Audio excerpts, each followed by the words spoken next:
ఆఖరికి రాజశేఖర్ రెడ్డి గారు చనిపోయింది కూడా ఎలా చనిపోయారు? రచ్చబండకని ప్రజల దగ్గరికి వెళ్తూ వెళ్తూ చనిపోయాడు రాజశేఖర్ రెడ్డి గారు. అది రాజశేఖర్ రెడ్డి గారు, అది వైఎస్ఆర్ మార్క్. ఇప్పుడు జగనన్న గారు పెద్ద పెద్ద కోటలు కట్టుకున్నారు, ఎప్పుడు ప్రజల మధ్యలోకి రారు. ఇప్పుడు ఎలక్షన్లు ఇచ్చాయి కదా అని ఇప్పుడు వస్తున్నారు జగనన్న గారు. ఇప్పుడు సిద్ధమని బయలుదేరారు. దేనికి సిద్ధం సార్ అని అడుగుతున్నాం. మళ్ళీ 8 లక్షల కోట్ల అప్పు చేయడానికి మీరు సిద్ధమా? మళ్ళీ బీజేపీ పార్టీతో అక్రమ పొత్తు పెట్టుకోవడానికి మీరు సిద్ధమా? మళ్ళీ బీజేపీతో మీ దోస్తీ కోసం మళ్ళీ ప్రత్యేక హోదాను తాకట్టు పెట్టడానికి మీరు సిద్ధమా? మళ్ళీ పూర్తి మద్యపాన నిషేధం అని మోసం చేయడానికి మీరు సిద్ధమా? 25 లక్షల పేదలకు ఇల్లులు కడతామని మళ్ళీ మోసం చేయడానికి మీరు సిద్ధమా? దేనికి సిద్ధం? మళ్ళీ ఇసుక మాఫియా, లిక్కర్ మాఫియా, మళ్ళీ మైనింగ్ మాఫియా దోచుకోవడానికి మీరు సిద్ధమైతే ప్రజలు కూడా మిమ్మల్ని ఇంటికి పంపడానికి సిద్ధం.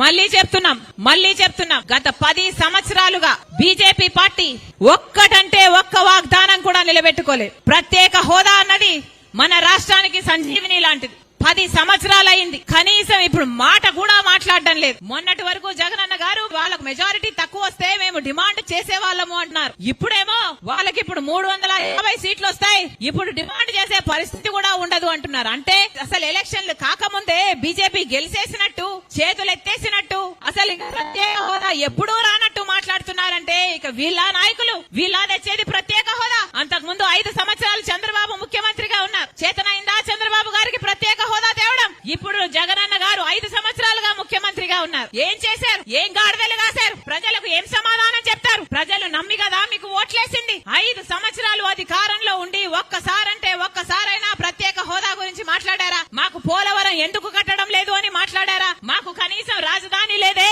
మా పరువు ఏం గాను అని ఒక్కసారంటే ఒక్కసారైనా కేంద్రం నిలదీశారా? ఎన్ని వాగ్దానాలు ఉన్నాయి, ఒక్కటంటే ఒక్క వాగ్దానాని కోసం పోరాటం చేయలేదు. అందుకే